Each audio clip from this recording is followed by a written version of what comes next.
அதனாலதான் நமக்கு பூமி சுத்தறதுதான் புரியாது, சூரியன் நகர்றதுன்னு சொன்னா புரியும்னு சொல்லிடுச்சு.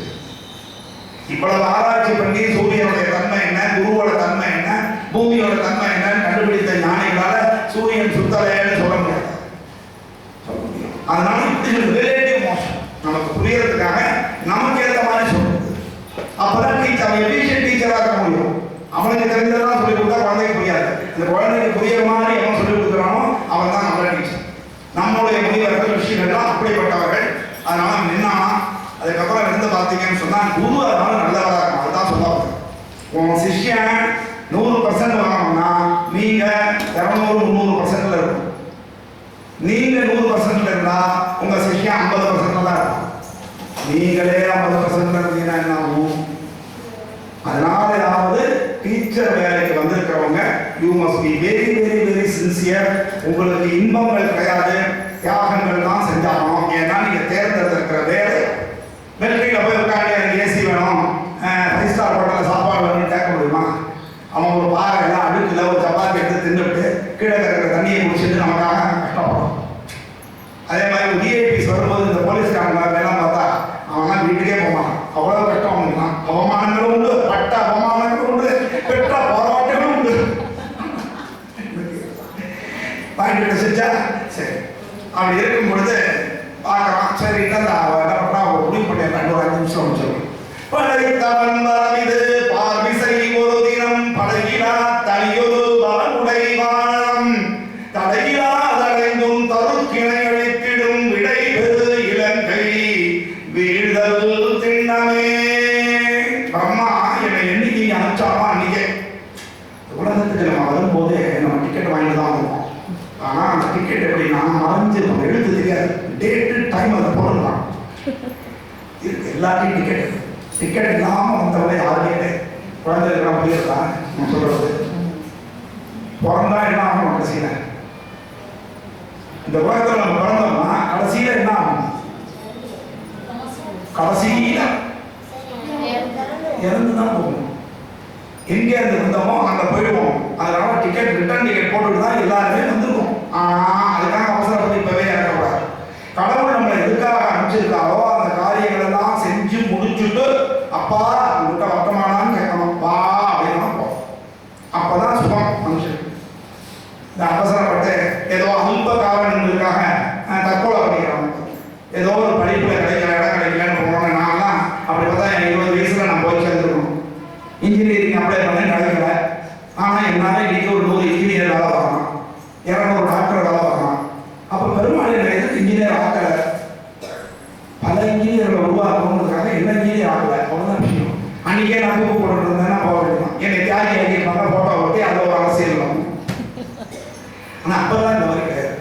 அப்பெல்லாம் யதார்த்தமா புரிஞ்சுப்பாங்க எல்லாருமே. தோல்வியை ஒத்துக்கிற பக்குவம் இது. அதோட இல்லை, அப்பெல்லாம் திருமணம் கிடையாது. என்னுடைய எம்ஐடிக்கு நான் அப்ளிகேஷன் போட்டிருந்தேன், சொல்லாமல் இருக்க முடியாதுனால. யூனிவர்சிட்டியில் நான் 7th ரேங்க், மெட்ராஸ் யூனிவர்சிட்டியில் 7th ரேங்க். அப்போல்லாம் மெட்ராஸ் யூனிவர்சிட்டி, மதுரை யூனிவர்சிட்டி, காமராஜர், அண்ணாமலை 3 தான் யூனிவர்சிட்டி. இப்போ இருக்கிற மாதிரி 10 யூனிவர்சிட்டிலாம் கிடையாது. மெட்ராஸ் யூனிவர்சிட்டி ரொம்ப பெருசு. எல்லா காலேஜ்லையும் மேத்தமெட்டிக்ஸ் உண்டு. பிஎஸ்சி மேத்தமெட்டிக்ஸில் 1957 மார்க், 7th ரேங்க். எம்ஐடியில் அப்ளை பண்ணியிருக்கேன், 7வது ரேங்க். என்னை விட ஸ்டேட்டில் 7 பேர் தான் எனக்கு மேலே இருக்கான். நல்லா புரிஞ்சுக்கங்க. எம்ஐடியில் எனக்கு அப்ளிகேஷன் கொடுத்தோன்னே இந்த செல்ஃபோன் அளவுக்கு ஒரு சீல் வச்சிருந்தான்.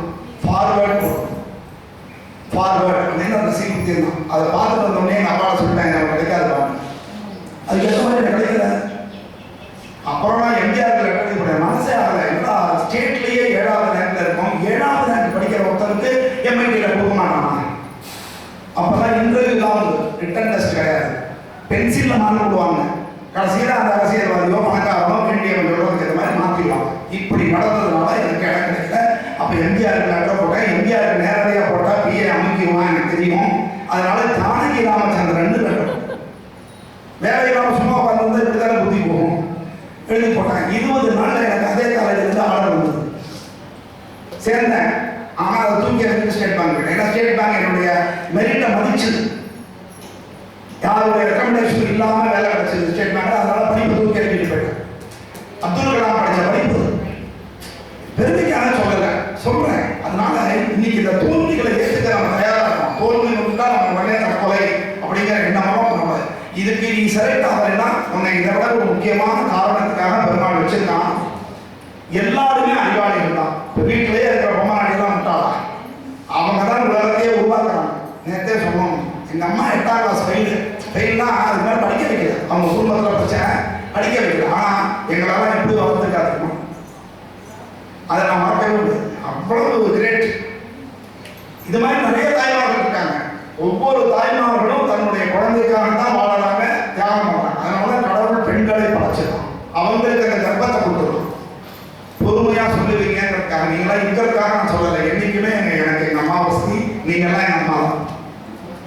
அதுதான் முக்கியமான விஷயம். அதனால என்ன சொல்றாரு, பெருமா என்ன அனுப்பினடிக்கே சொல்லிட்டாரு, டிக்கெட் கொடுத்தார். என்னைக்கு தனியா ஒரு மாணவன் வந்து உன்னை தாக்கி நீ தோத்து போறியோ அன்றோடு இந்த இடத்தை விட்டு நீ போய்விடலாம். அதுக்கப்புறம் உனக்கு டியூட்டி கிடையாது, ரிட்டையர்மெண்ட். அதனால நீ அடிச்சுட்ட, நான் கிளம்புறேன். நான் கிளம்பிட்டேன்னா அதுதான் இந்த லங்கையின் அழிவுக்கு ஆரம்பம். இதுதான் புரிஞ்சுக்கணும். ராவணன் புரிஞ்சுக்கவே இல்லை. முன் வச்ச கால பின் வைக்க மாட்டேன்னு உடனே எல்லாத்தையும் தாங்கினா விடை பெற்று போய்விட்டார். அப்படி இருக்கும்பொழுது சொல்றான், அரக்கதம் கேடு அன்றுதான் துவக்கமாம் குறக்கினம் துணையாய் கூர்வடை திரட்டியே. இந்த இடத்துல குரங்கினம்னு போடாம ஏன் குறக்கினம்னு போடுறோம்னா, வல்லினம் வருது. அந்த படை வந்து 200 ரூபாய்க்காகவோ பிரியாணிக்காகவோ வேறொன்றுக்காகவோ சேர்ந்த கூட்டமில்லை. எம்பிரான் ராமச்சந்திரன் மீது உள்ள ஆசையினாலும் தர்மத்தின் மீது உள்ள காதலாலும் அந்த கூட்டம் வந்திருக்கு. அவர்கள் எதையும் செய்து தர்மத்தை நிலைநாட்டக்கூடிய வலிமை படைத்தவர்கள். அதனாலதான் குறக்கினம். அதனால சார் தப்பா போட்டார், குறங்கினம் நம்ம படிக்கணும்னு நினைக்கிறோம். குறக்கினம் தான் இது வந்து வல்லினம் போலின்னு சொல்றோம் தமிழ். அப்புறம் என்ன, அந்த சிறக்கணம் தொலைத்திட சினமுழு பரம்பொருள் வர கிளை மடியுவே வஞ்சகன் அடியுவே. சிறக்கணம் கொடுக்கிற பெருமாள் எப்ப நமக்கு கர்வம் ஏற்படுகிறதோ அப்பெல்லாம் ஒரு தட்டு தட்டியே தீரும். நான் எல்லாத்தையும் சொல்லுவேன். எனக்கு 24 வயசுல கல்யாணம், 26ல் ஒரு பொண்ணு, 28ல் ஒரு பொண்ணு, 30ல் ஒரு பையன். ஸோ எனக்கு 50 வயசுக்குள்ள நாங்கள் பெரிய ஆகிடும்ல, எல்லாரும் செட்டில் ஆகிடுவோம். அதுக்கப்புறம் லைஃப்ல நடைமுறை இதை பற்றி கவலைப்பட மாட்டேங்க. ஆனால் 40 வயசுல வேலையை விட்டேன். 50 வயசுக்குள்ள என் பையனுக்கு குழந்தை பிறக்கல வருத்தம் இருக்கு, பொண்ணு பார்க்க வேண்டியது இப்படிலாம் வருது. ஸோ நாம நினைக்கிற மாதிரி இருக்க முடியாது, அது கர்வம். அப்படி நினைச்சேன், நான் யதார்த்தமாக நினைச்சேன். அதுக்கே அடி விட்டேன். இன்னொன்று வேலை இருந்தான், நீ அவசரப்பட்டு போகாது. எனக்கு எல்லாருக்குமே சொல்றாங்க, உங்க எல்லாருக்குமே 40-50 வயசுக்கு மேலே தான் உண்மையான வேலை ஆரம்பிக்கும். நம்ம நினைச்சிட்டு இருக்கோம் 20லேருந்து 40 நம்ம பிள்ளைலாம் பார்த்துட்டோம், நம்ம நிம்மதியாக இருக்கலாம். இருக்கவே முடியாது. 45 வயசு 50 வயசுக்கு மேலே தான் உண்மையான வேலை ஸ்டார்ட் ஆகும். அதனால ரெடியா இருக்கு, லேடிஸ் வந்து தெம்பா இருக்கு முக்கியமா. அப்படி ஆச்சு. வர கிளை மடியுமே, சுற்றம் பூரா அழிந்து போயிருக்கும். ராவணனுடைய சுற்றம் பூரா அழிந்து போச்சு. பிள்ளைகள் அழிந்தார்கள், கும்பகரம் அழிந்தாங்க, அதெல்லாம் விபீஷன் மட்டும் தப்பிச்சுட்டாங்க. அவன் கிளை இல்லையா இருந்தான், ஆனால் அவன் தர்மத்தின் பக்கம். அதனால பிறந்தது ராவணனோடு என்றாலும் எண்ணம் பூரா என்ன இருந்தது, ராமருக்கு கல்யாணம். ஜனங்களுக்கு ஒரு சந்தேகம் வந்தது, தசரதனுக்கு ஏகப்பட்டா கொண்டாட்டியாச்சு, என் பொண்ணை எப்படி நான் ராமனுக்கு கொடுக்குறது? அப்பனை போல பிள்ளை இருந்துட்டானா என்ன பண்றது? என் ஒய்ஃபுக்கு ஆபத்தாப்படுவேன்னு கேட்டான். அப்போ விஸ்வாமித்திரர் சொல்ற, அவன் தசரதனுக்கு பிறந்தான், ஆனால் வசிஷ்டரால் வளர்க்கப்பட்டான். இன்னைக்கு பார்த்தீங்கன்னா வசிஷ்டரும் அவருடைய மனைவி தான் முக்கியமான அருந்ததி. அவங்க தான் கல்யாணத்தை அன்பி விதித்து அருந்ததி பார்த்து அப்படிப்பட்டவர்களோட வளர்க்கப்பட்டவன் அதை கவலைப்படாதன்னு சொன்னான். அது மாதிரி இங்க கிளையில ராவணனுக்கு கிளையாக விபீஷணன் இருந்தாலும் நடக்கவில்லை. லங்கினியும் ஆசீர்வாதம் கொடுத்துட்டு போறான். பெற்றேன் நல்விடை பெருவழி நீங்க, பெற்றேன் விடுதலை உடனே. நேற்றே சொன்னேன், கெட்டவர்கள வேலை செய்யறவங்க மனசாட்சியோட வேலை செய்யறது. அவங்க எப்படா இதை மாட்டி விட்டோமே, எப்படி வெளியில போறது தெரியாம தான் இருக்காங்க பல பேர். அதனால இவங்களுக்கு சந்தோஷம், அப்பா விட்டுதுரா பிரச்சனை, நம்ம தப்பிச்சோம் அப்படின்னு சொல்லி போகிறாராம். இதே மாதிரிதான் எல்லாருமே பீஷ்மர் ஆகட்டும், துரோணர் ஆகட்டும், கர்ணன் ஆகட்டும், எல்லாருமே மன வருத்தத்தோடு தான் சண்டை போடுறாங்க. அவர்களை விட்டா போதும், ஆனால் விட முடியாது. செஞ்சோற்று கடன், கண்டிஷன், சபதம், இப்படியெல்லாம் பீஷ்மர் மாட்டில, கர்ணன் மாட்டினான்.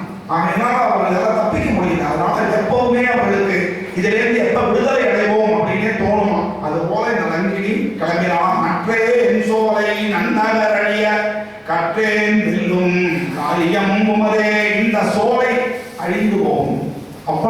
இருக்கதாக இருந்தது. குளித்தலையே முன்னாடி தான் இருந்தது. எங்க பார்த்தாலும் மரமா இருக்கும். இந்த பக்கம் கரூருக்கு போறவங்க கூட சந்தோஷப்படுவாங்க, அந்த ரோட்ல போனா சூப்பராக இருக்கும்டாண்டு. இப்ப எல்லாம் ரெண்டு பக்கமும் மரம், துளிர் தண்டாளின்னு பேரு நம்ம ஊருக்கு. அப்படிப்பட்ட இதை வந்து சோலை அணியும். இதுல ஒரு ஹிண்ட் கொடுத்தா சோலை அப்படின்னு கொடுத்ததுனால ஆஞ்சநேயருக்கு ஒரு எண்ணம் இருக்கு, அது பின்னாடி பார்க்க போறோம். அதனால அசோகவனத்தை அவர் நைசா சொல்லியிருக்காருன்னு வச்சுக்கலாம். விஜயீ பவ அப்படின்னு ஆஞ்சநேயருக்கு பண்றாராம். ஆஞ்சநேயர் தைரியமாக இறங்கி உள்ளே நுழைகிறார், சம்பளம் போறாராம். அதனால நாளைக்கு போய் உள்ள போய் அவர் என்ன செய்ய போகிறாருன்றதை நம்ம பார்க்க போகிறோம். இன்றைக்கு இந்த அளவோடு நாம் நிறைவு செய்கிறோம். அங்கிலே ஒன்று வென்று அங்கிலே ஒன்றை தாவி அங்கிலே ஒன்றாக ஆரியற்காக ஏகி அங்கிலே ஒன்று பெற்ற அனந்தை கண்டையலால் போய் அங்கிலே ஒன்று வைத்தான் அவன் நம்மை அழித்து காப்பான். ஜெய் ஸ்ரீராம்.